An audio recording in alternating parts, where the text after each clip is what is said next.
موضوع پر وَلَنَبْلُوَنَّكُمْ بِشَيْءٍ مِّنَ الْخَوْفِ وَالْجُوعِ وَنَقْصٍ مِّنَ الْأَمْوَالِ وَالْأَنفُسِ وَالثَّمَرَاتِ وَبَشِّرِ الصَّابِرِينَ۔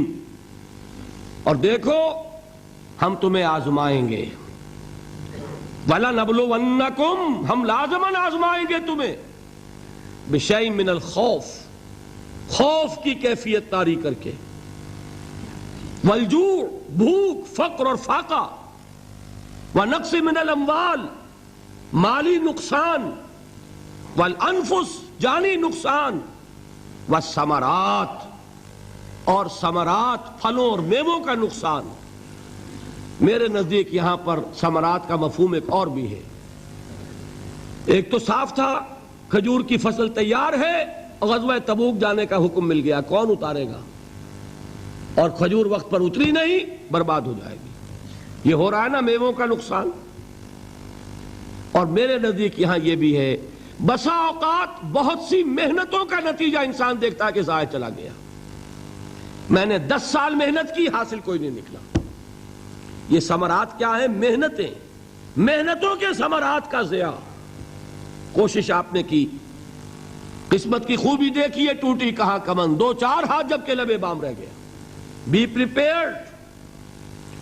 ایک شاعر کے یہ اشعار ہیں، وہ کمیونسٹ تھا، میں نام بھی نہیں لیتا، لیکن یہ کہ یہ اسی انقلابی، چونکہ ان کا بھی ایک انقلابی نظریہ ہے، انقلابی عمل میں یہ سارے مراحل آتے ہیں۔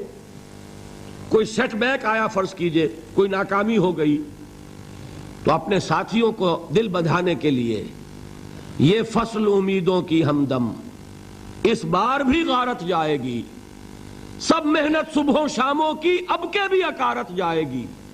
میرے نزدیک یہ ثمرات کا جو لفظ یہاں آیا ہے، وَنَقْصٍ مِّنَ الْأَمْوَالِ وَالْأَنفُسِ وَالثَّمَرَاتِ، سب محنت صبحوں شاموں کی اب کے بھی اکارت جائے گی۔ دھرتی کے کونوں کھدروں میں پھر اپنے لہو کی کھاد بھرو، پھر مٹی سینچو اشکوں سے، پھر اگلی رت کی فکر کرو، پھر اگلی رت کی فکر کرو، جب پھر ایک بار اجڑنا ہے۔ ایک فصل پکی تو بھر پایا، تب تک تو یہی کچھ کرنا ہے۔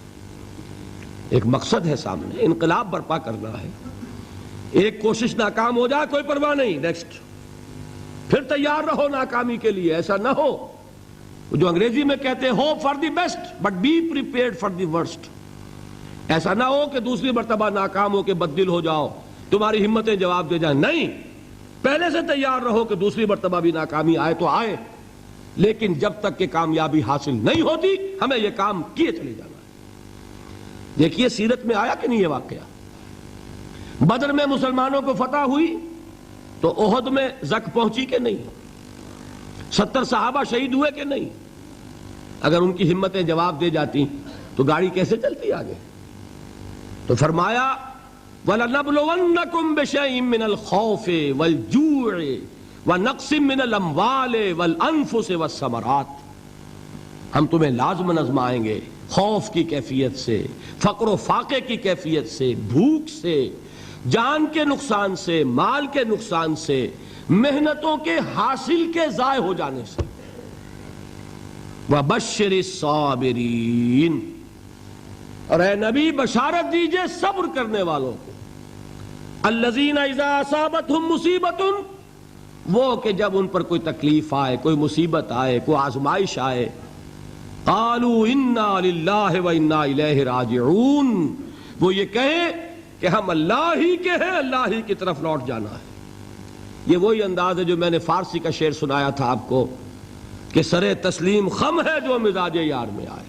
وہ ہمارا مولا ہے، ہمارا آقا ہے، اگر اسے یہی منظور ہے تو ہمیں بھی یہی منظور ہے۔ میں نے تسلیم و رضا کی بات کی تھی نا، آپ کو کچھ شعر سنائے تھے، ایک شعر اور سنیے، اور یہ کس کا ہے؟ محمد علی جوہر کا۔ ایک مرتبہ جیل گئے، ان کی ایک بیٹی جوان بیمار ہوئی، فوت ہو گئی، باہر چھوڑا انگریز نے، جاؤ بھائی دفن کر دو بیٹی کو۔ دوسری مرتبہ جیل گئے، دوسری جوان بیٹی اسی مرض میں مبتلا ہوئی۔ اب یہ جیل میں ہے، خبر پہنچی کہ دوسری بیٹی کے اوپر بھی اسی مرض کا حملہ ہوا ہے۔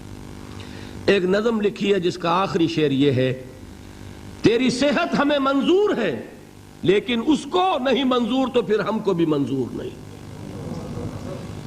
یہ ہے. جب تک یہ کیفیت نہ ہو اس میدان میں آدمی ثابت قدم نہیں رہ سکتا کہ میرے رب کو اگر یہ منظور ہے تو یہی مجھے منظور ہے. اور تیری صحت ہمیں چاہیے تو ضرور لیکن ہمارے رب کو منظور نہیں تو ہمیں بھی منظور ہے. راضی برضائے رب. وبشر الصابرین الذین اذا اصابتهم مصیبۃ قالوا انا للہ وانا الیہ راجعون. نہ شود نصیب دشمن کے شود ہلاک تیغت سر دوستہ سلامت کے تو خنجر آزمائی. اولئک علیہم صلوات من ربہم ورحمہ. یہی ہے وہ لوگ جن پر ان کے رب کی طرف سے عنایتیں ہیں اور رحمتیں ہیں.